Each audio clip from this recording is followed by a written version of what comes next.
श्री रामकृष्ण लीला प्रसंग स्वामी शारदानंद जी द्वारा लिखित पाठ संख्या 46 पूजक पद ग्रहण। पूजन के समय श्री रामकृष्ण देव को प्रथम दर्शन प्राप्त होना।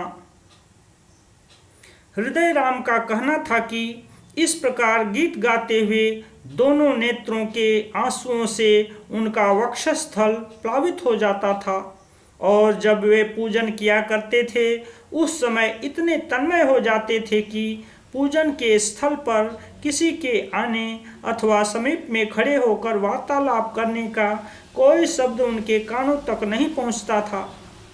श्री रामकृष्ण देव कहते थे कि अंगन्यास, करन्यास आदि पूजन के अंगों को संपन्न करने के समय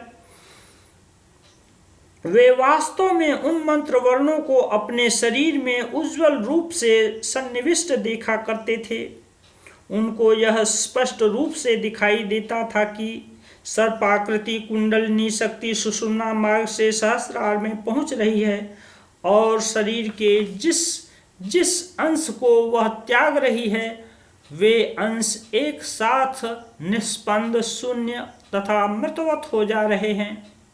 साथ ही पूजा पद्धति के अनुसार जिस समय वे रंग इति जलधारया वह्नि प्राकारं विचिन्त्य अर्थात रम इस मंत्र वर्ण का उच्चारण कर पुजारी अपने चारों ओर जल छिड़क कर यह चिंतन करे कि मानो अग्नि की दीवार द्वारा पूजन का स्थान घिरा हुआ है एवं तदर्थ किसी प्रकार का विघ्न वहां प्रवेश नहीं कर पा रहा है इत्यादि शब्दों का जब वे उच्चारण करते थे उस समय उन्हें यह स्पष्ट दिखाई पड़ता था कि उनके चारों ओर सतजिह्वा विस्तार कर अग्नि की अगम्य दीवार विद्यमान है तथा सर्व प्रकार के विघ्नों से पूजन स्थल की वह पूर्णतया रक्षा कर रही है। हृदय राम का कहना था कि पूजन के समय श्री रामकृष्ण देव की तेजपुंज देह तथा तन्मय भाव को देखकर अन्यान्य ब्राह्मण लोग आपस में यह कहा करते थे कि साक्षात ब्रह्मण्य देव मानव शरीर धारण कर पूजन करने बैठे हैं। श्री रामकृष्ण देव को कार्य दक्ष बनाने के लिए राम कुमार जी की शिक्षा।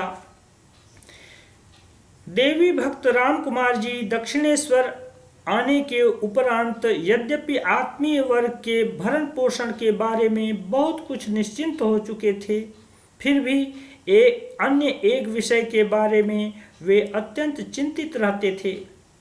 कारण यह था कि वहां आने के पश्चात उन्हें अपने कनिष्ठ भाई की निर्जन प्रियता तथा संसार के प्रति एक प्रकार की उदासीनता दृष्टिगोचर हो रही थी। जिससे घर की उन्नति हो सकती है ऐसे किसी भी कार्य में उनका कोई ध्यान देखने में नहीं आता था। वे देखते थे कि सायं प्रातः बालक जब तब मंदिर से दूर गंगा तट पर अकेला घूमा करता है, पंचवटी के नीचे चुपचाप बैठा हुआ है अथवा पंचवटी के चारों ओर उस समय जो जंगल था वहां प्रविष्ट हो बहुत देर बाद वहां से निकल रहा है। राम कुमार जी सर्वप्रथम यह सोचते थे कि शायद कामारपुकुर में माता जी के पास लौटने के लिए बालक व्यग्र हो रहा है तथा उसी बात का निरंतर चिंतन कर रहा है। किंतु इस प्रकार कुछ दिन व्यतीत होने के बाद भी जब उसने स्वयं अपने मुंह से घर लौटने की कोई चर्चा नहीं की तथा कभी कभी पूछने पर भी जब उनको उस बात की सत्यता विदित नहीं हुई तब उसे घर वापस भेजने का कोई प्रश्न ही न रहा। उन्होंने सोचा कि अपनी आयु भी अधिक हो चुकी है, शरीर भी दिनों दिन कमजोर होता जा रहा है, अतः कब जीवन समाप्त हो जाए यह कौन कह सकता है।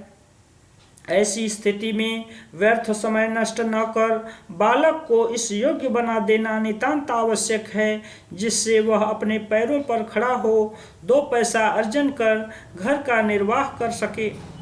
इसलिए मथुर बाबू ने जिस समय बालक को देवालय में नियुक्त करने के बारे में राम कुमार जी से राय मांगी थी, उस समय वे अत्यंत प्रसन्न हुए थे। और उसके कुछ दिन बाद मथुर बाबू के अनुरोध से बालक ने जब सर्वप्रथम श्रृंगार करने एवं तत्पश्चात पूजा के कार्यभार को स्वीकार किया तथा दक्षता के साथ उन कार्यों को वह करने लगा, तब वे कुछ निश्चिंत हुए। उसे दुर्गा सप्तशती का पाठ एवं श्री काली माता तथा अन्यान्य देव देवियों के पूजन आदि की शिक्षा देने लगे।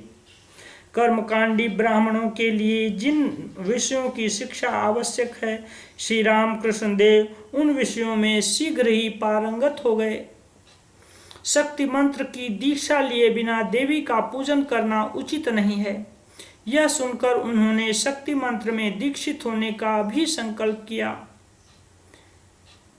केनाराम भट्टाचार्य से श्री रामकृष्ण देव का शक्ति मंत्र का दीक्षा ग्रहण। श्री केनाराम भट्टाचार्य नामक एक प्रवीण शक्ति साधक उस समय कलकत्ते के बैठक खाना बाजार में रहते थे। रानी रासमणी के दक्षिणेश्वर के देवालय में वे प्रायः आते जाते रहते थे और संभवतः मथुर बाबू आदि सभी प्रमुख व्यक्तियों से उनका परिचय भी था। हृदय राम से हमने सुना है कि उनसे जिन लोगों की जान पहचान थी, वे सभी उनको अनुरागी साधक मानकर उनका विशेष सम्मान करते थे। श्री रामकृष्ण देव के अग्रज राम कुमार जी के साथ पहले से ही वे परिचित थे। श्री रामकृष्ण देव ने उनसे दीक्षा लेने का निश्चय किया। हमने सुना है कि दीक्षा लेते ही श्री रामकृष्ण देव भावावेश में समाधिस्थ हो गए थे और उनकी असाधारण भक्ति से मुग्ध हो श्री केनाराम जी ने इष्ट प्राप्ति के विषय में उनको हार्दिक आशीर्वाद दिया था।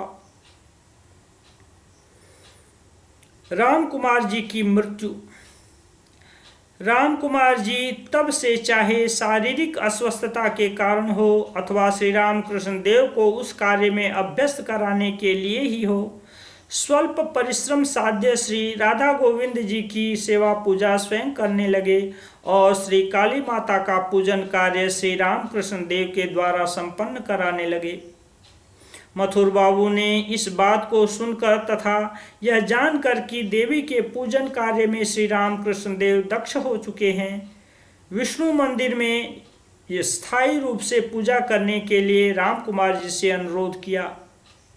अतः तभी से श्री रामकृष्ण देव काली मंदिर में सेवा पूजा करने लगे।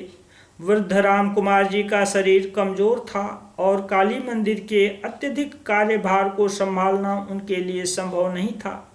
यही सोचकर मथुर बाबू ने इस प्रकार पुजारियों में कार्य वितरण किया था। इस व्यवस्था से राम कुमार जी बड़े आनंदित हुए तथा छोटे भाई को देवी की सेवा पूजा यथावत संपन्न करने की शिक्षा प्रदान कर निश्चिंत हो गए। इसके कुछ दिन बाद मथुर बाबू से कहकर उन्होंने हृदय राम को श्री राधा गोविंद जी की पूजा में नियुक्त किया एवं स्वयं अवकाश लेकर कुछ दिन के लिए घर लौटने की व्यवस्था करने लगे, किंतु राम कुमार जी के लिए घर जाना संभव न हो सका। घर वापस जाने की तैयारी करते हुए कलकत्ते के उत्तर दिशा में श्यामनगर मूला जोड़ नामक स्थान पर कार्यवश उन्हें 2-4 दिन के लिए जाना पड़ा और वहीं एकाएक उनका निधन हो गया। रामकुमार भट्टाचार्य ने रानी रासमणी का देवालय प्रतिष्ठित होने के बाद केवल 1 वर्ष जीवित रहकर श्री जगन्माता की सेवा पूजा की थी। संभवतः बंगला सन 1263 सन 1856 ईस्वी के आरंभ में उनका देहांत हुआ था।